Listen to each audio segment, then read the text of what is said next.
একবার এক ব্যক্তি বেড়ানোর উদ্দেশ্যে তার বন্ধুর বাড়িতে বাগদাদে যায়। সেখানে গিয়ে সে আশেপাশের পরিবেশটা ঘুরে দেখার জন্য বাহিরে বের হয়। কিছুদূর যাওয়ার পরেই তার সাথে মৃত্যুদূতের সাথে দেখা হয়।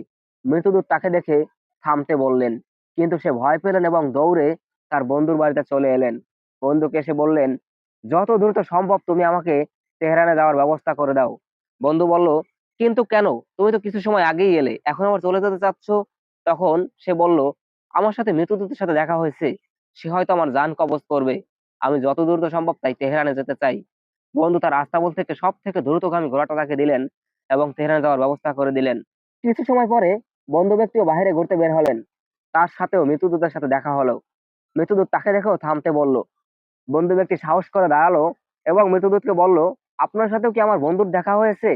তখন মৃত্যুদূত বলল, হ্যাঁ। তখন বন্ধু ব্যক্তি বলল, তাহলে আপনি তাকে ভয় দেখিয়েছেন কেন? আমি তো তাকে ভয় দেখাইনি, আমি শুধু তাকে থামতে বলছিলাম, কারণ আমি তাকে বাগদাদে দেখে অবাক হয়ে গেছিলাম। কারণ আজ সন্ধ্যায় তার সাথে আমার তেহরানে দেখা হবার কথা।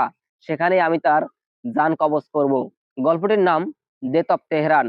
আসলে আমরা নিয়তির বাইরে কখনোই যেতে পারবো না। আমাদের নিয়তিতে যা লেখা আছে, যে স্থানে লেখা আছে, সেইটাই সেই স্থানে ঠিক সেই সময় ঘটবে।